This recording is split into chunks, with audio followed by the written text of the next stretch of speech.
20వ తారీఖున పద్దు లెక్కలు ఎట్లుంటాయో ఏమో గానీ ముందుకు ముందే అసెంబ్లీ మీటింగ్లలో దుమ్ములేస్తున్నది లీడర్ల ముచ్చట్లతోని. మంగళవారం నాడు రైతు బంధు రుణమాఫీ ముచ్చట్లు ముంగటేసుకుంటే బుధవారం నాడేమో మూసీ ప్రాజెక్ట్ మీద గట్టినే నడిచింది లడాయి. సర్కారోళ్లకు ఎగస్ పార్టీ వాళ్లకు నడుమ మళ్ళోసారి మూసీ పంచాది లగత్తర్ నడిచింది. అడ్డం పడొద్దు అని సర్కారోళ్ళు అంటుంటే ఆగం జయకుర్రి అని ఎగస్ పార్టీ వాళ్ళు అంటుర్రు. అగ చూడరు మీరే. అసెంబ్లీ మీటింగులను చూస్తా అంటే లీడర్లు అస్త్రశస్త్రాలతో యుద్ధం చేసినట్టే అనిపిస్తుంది. ఇక బుధవారం నాడు మీటింగులు చాలగానే సర్కారోళ్ళ మీదికి తొలత మూసి అస్త్రం ప్రయోగించారు కారు పార్టీ వాళ్ళు. 1,50,000 కోట్ల బడ్జెట్ అని ముఖ్యమంత్రి గారు చెప్పిన తర్వాత దీనికోసం ఈ రోజు గవర్నమెంట్ 5,000 4,000 కోట్లని ఎట్లా మరి 1,50,000 కోట్ల 4-5 ఎట్లా తగ్గించారు, అదేం చమత్కారం చేశారు. దాంతో పాటు అధ్యక్ష మంత్రి గారేమో మరి నేను మొన్న ఆర్డీఓ గారు చెప్పింది చూశాను, రాజేంద్ర నగర్ ఆర్డీఓ 50 మీటర్ల బఫర్ జోన్ అని ఒకవైపు చెప్తారు, 50 మీటర్ల బఫర్ జోన్లో ఉండే వాళ్ళని తీసుకుంటామంటారు. కానీ మరి 3,297 ఎకరాలంటే 500 మీటర్ల దాకా విస్తరించారు అధ్యక్ష. బఫర్ జోన్ ఎంత తీసుకుంటున్నారు, అసలు ప్రాజెక్ట్ యొక్క ఆలోచన ఏంది? 1,50,000 కోట్ల 5,000 కోట్ల 4,000 కోట్ల బ్లాక్ లిస్ట్ చేసిన కంపెనీలకు ఎందుకు ఇస్తున్నారు? డిపిఆర్ లేకుండా ఈ హడావుడు ఎందుకు? ఇల్లెందుకు కూలుస్తున్నారు? మొత్తం ఒక గృహ మీద యాగం ఎందుకు చేస్తున్నారు? దయచేసి మంత్రి గారు సమాధానం చెప్పాలని కోరుతాను. కాదన్నట్టు ఇంకా లెక్కపత్రం ఏమిటికేం తయారుగానే లేదు, అప్పుడే ఇండ్లేంటికి కూలుతాండ్రు అట్లా ఇట్లా అని గట్టిగానే అడిగిర్రు కారు పార్టీ వాళ్ళు. ఇక మాజీ మంత్రి ముచ్చట్లకు సర్కారు వాళ్ళు ఏమన్నారంటే 2 నెలలు ఎట్లా కంప్లీట్ అవుతుంది, 3 నెలలు ఎట్లా కంప్లీట్ కాలేదు.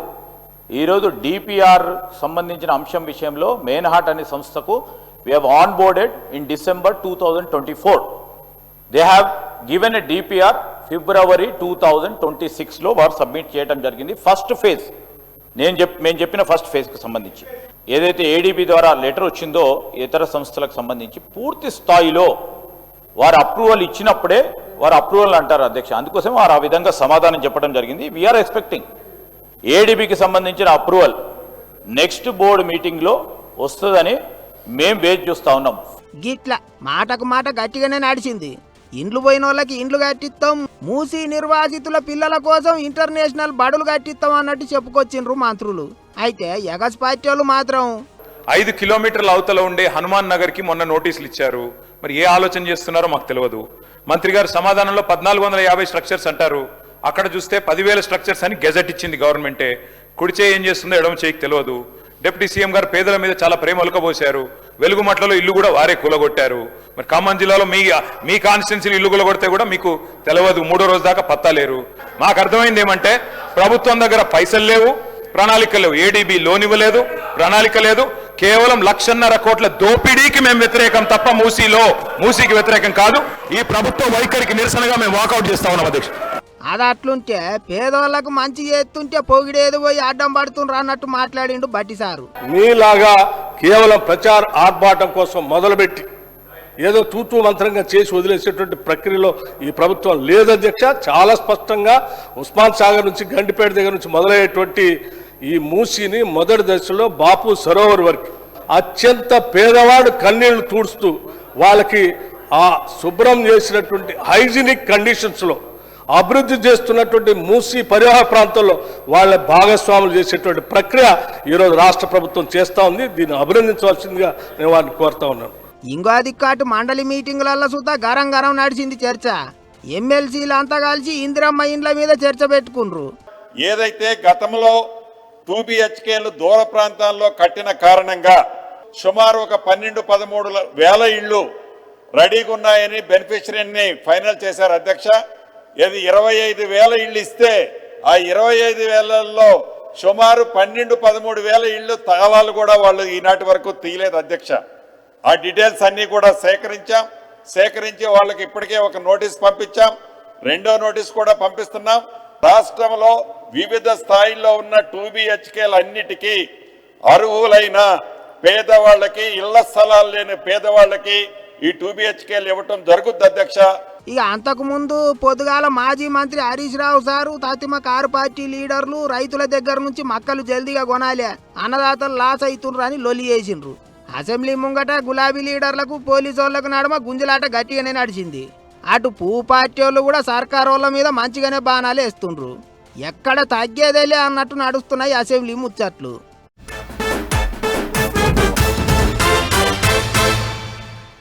ఓ దిక్కు టెట్కో ఇండ్ల ఓపెనింగులు, ఇంకో దిక్కు రంజాన్ కానుకలు, జాబ్ క్యాలెండర్ ముచ్చట్లు. అబ్బో పండుగకు ఏపీ సర్కారోళ్ళు ఇస్తున్న వరాలు చిన్నగా లేవు పొర్రి.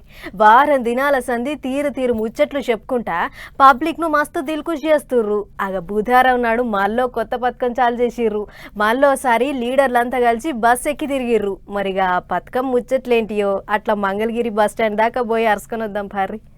చూడర్రే, ఓ దిక్కు deputy CM Pavan Kalyan sir, ఇంకో దిక్కు చదువుల మంత్రి లోకేష్ సారు, నడుమ ముఖ్యమంత్రి బాబు సారు మంగళగిరి బస్ స్టాండ్లో అడ్డేసిండ్రు. బల్ల మీద కూకొని దివ్యాంగులతోని మాట ముచ్చట్లు చేసిండ్రు. ఎట్లున్నారు ఏం కథ అని అన్ని తీర్లు అడిగి తెలుసుకుండ్రు. వాళ్ళకేమన్నా తిప్పలున్నదని చెప్పుకున్నా ఓపికతోని విన్నారు. అందరినీ పాయిరంగా పలకరించిండ్రు. అటెనక 3 సార్లు ఒకళ్ళు బస్ ఎక్కి ఊకుండ్రు.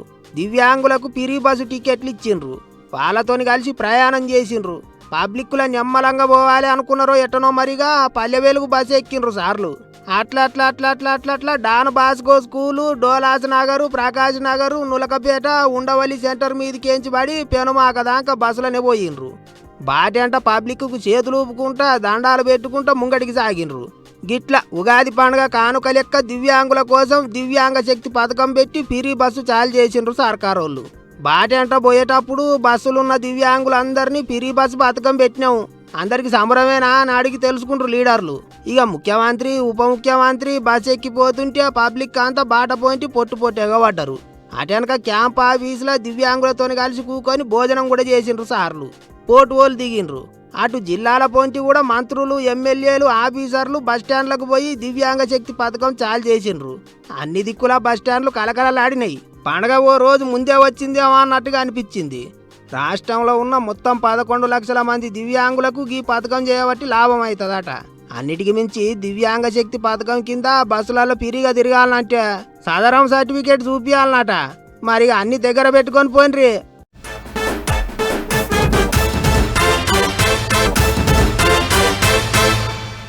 అక్క ఏం కూర వండినవే?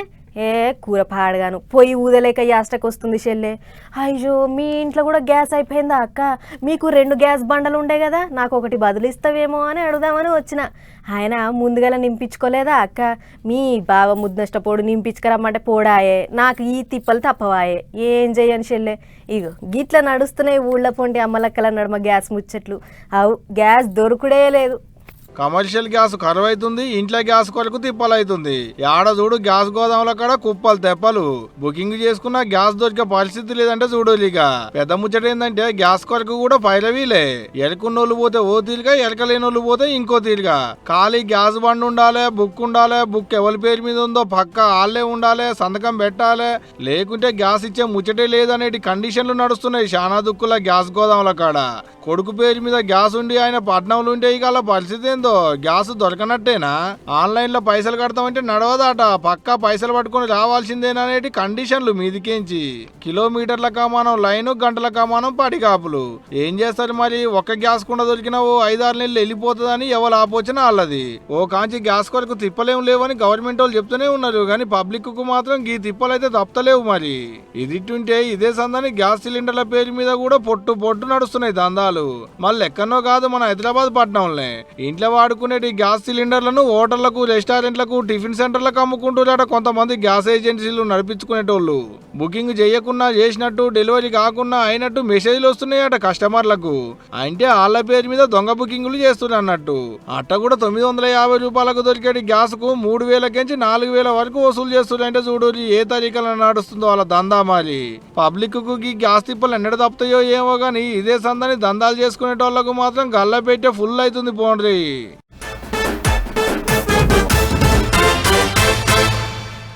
అంతకు మునుపోసారి 4 వద్దులకు నాడు హైదరాబాదు, శంషాబాదు విమానాల డిపోకు బాంబులు పెడుతున్నట్టు బెదిరింపులు వచ్చేటి నుండే కదా. చీడగత్తోళ్ళు బెదిరించుకుంటా మెసేజ్లు పెట్టేది.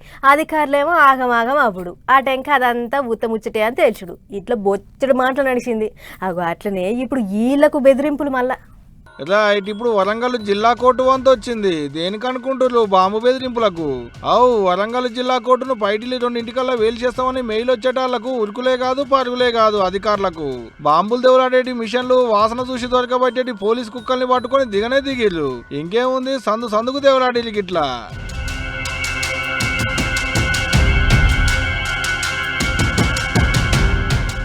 అయినా ఇప్పుడు కొత్త ఏం కాదు తీయాలి. ఇదే కోర్టులో బాంబు పెట్టినామని ఇంత మునుపు కూడా పాలు ఇట్టనే బెదిరింపులు వచ్చినాయి కూడా. అప్పుడు కూడా ఇదే దేవులాడు ఇదే కథ. ఇప్పుడు మల్లో పాలటినే బెదిరించేటాళ్లకు గద్దును అనుకుతున్నారు అక్కడి పబ్లిక్. గంత మంది వచ్చి గింత తిప్పలబడి దేవులాడినా బాంబు దొరికిందైతే లేదు. అంతా ఉత్తముచ్చటే. అధికారులను బెదిరించేందుకు షిడగతోళ్ళు చేసిన ఉపాయం అనేది అక్కడి పోలీసు వాళ్ళు అంటున్న మాట. అయినా ఊకుంటారా మన పోలీసు వాళ్ళు? బడివేగాలను ఎంకులాడే పనిలో వడనే పడ్డారు ఆల్రెడీ. దొరికినా అంటే తాతలకు తలవాళ్ళు గట్టినే పోస్తారు కావచ్చు తీయాలి. దొరికితే అదేటు ఉండేదే గాని ఆడమోపైతేలా నాయన మీ అసంటి వాళ్ళు మీ షిడగతి మోకాలలో నా మనువయ్యా. అట్లిట్లా మళ్ళోసారి దేశంలో ఎన్నికల సైరన్ మోగింది. 4 రాష్ట్రాలు, 1 కేంద్రపాలిత ప్రాంతం, 5 జాగలల్లో అసెంబ్లీ ఎలక్షన్లు రాబోతున్నాయి. అయితే అన్ని దిక్కులేమో కానీ మన దిక్కు తమిళనాడులా భలే రంజుగా నడుస్తుంది రాజకీయం. కొత్తగా పార్టీ పెట్టిన సినిమా హీరో విజయ్ కూడా సై అంటే సై అంటుండు. పువ్వు పార్టీలతోని కలువమంటే కలుస్తలేడట. సింహం సింగిల్గా అన్నట్టే చేస్తుండట. మరి ఆయన కథ ఏంటిదో చూసొద్దాం పారి. వాళ్ళు వీళ్ళు దా అని పిలుస్తున్నా సరే నాకెవ్వలొద్దు, నాకు నేనే ముద్దు అంటుండు హీరో విజయ్ దళపతి. పొత్తుల సంసారం గుద్దుక సత్య అన్నట్టు నాకెందుకు పొత్తులు? వచ్చే తమిళనాడు ఎలక్షన్లలో ఒంటిగా పోటీ చేస్తా, ఎవ్వలతోని పొత్తు కూడానని మళ్ళా చెప్తాండు. మరి అసలే రాజకీయాలకు కొత్త, ఎవ్వలతోని కలవకపోతే పాపం ఏమైపోతాడోనని చాలా మంది విజయ్ను చూసి జాలి పడతాండ్రు. కానీ తమిళనాడులో విజయ్ దళపతి కింగ్ మేకర్ అవుతాడు అన్నట్టు తేల్చినాయట కొన్ని సర్వేలు. ఏంటికంటే ఇప్పుడు అధికారంలో ఉన్న డిఎంకే పార్టీకి, అటు ప్రతిపక్షంలో ఉన్న అన్న డిఎంకే పార్టీకి సీట్లు ఓట్లు జర అటు ఇటుగానే వచ్చేటట్టున్నాయట. వాళ్ళ వ్యతిరేకం ఓట్లన్నీ విజయ్ పార్టీకే పడతాయని అంచనా చేస్తున్నారట. అట్లా ఇక కొత్త వచ్చిన విజయ్ పార్టీకి 15% ఓట్లు పడతాయి అన్నట్టు చెప్తుండ్రు. ఓవేళ అట్లనే అయితే గీట విజయ్ సపోర్ట్ చేసిన వాళ్ళే అధికారంలోకి వస్తారు అన్నట్టు కూడా మాట్లాడుకుంటారు. మరి ఏమవుతుందో ఏమో పోత తెలుస్తుంది. ఇంకో దిక్కు విజయ్తోని కలిసి కూటమి కట్టాలని పువ్వు పార్టీ వాళ్ళు అన్ని తీర్ల తిప్పల పడుతుండ్రట. హీరోయిన్ త్రిష చెప్తే మాటింటాడు అనుకున్నారో మరి ఎట్లనో మనకైతే తెలియదు. కానీ కాషాయ లీడర్లు ఆమెతోని కూడా మాట ముచ్చట్లు చేసిండ్రనే ముచ్చట్లు వినిపిస్తున్నాయి. ఏమవుతుందో మరి ఆఖరికి. ఇక అది అట్లుంటే తమిళనాడులో ఎలక్షన్ల ప్రచారం పొట్టు నడుస్తుంది. లీడర్లు అంతా ముచ్చట్లతో దుమ్ము లేపుతుండ్రు. కొంతమంది ప్రచారంలో నోరు జారి పరిశాన్ కూడా అవుతుండ్రు. గిట్లనే ఏఐడిఎంకే ఎంపీ షణ్ముగము డిఎంకే వాళ్ళు ఏం అడిగితే అది ఇస్తామంటారు. అట్లయితే నాకు నయనతర కావాలి తెచ్చిస్తారా అన్నట్టు మాట్లాడిండు. సోషల్ మీడియాలో ఎంపీ షణ్ముగంను ఆట ఆడుకుంటారు పబ్లిక్. నీ ఎలక్షన్ల ప్రచారం నువ్వు చేసుకోక నడమ గామి పేరేంటికి తీసినావు అని తిట్టి పోతుండ్రు. గిట్ల జోరుగా నడుస్తుంది తమిళ లీడర్ల ఎలక్షన్ల ప్రచారం.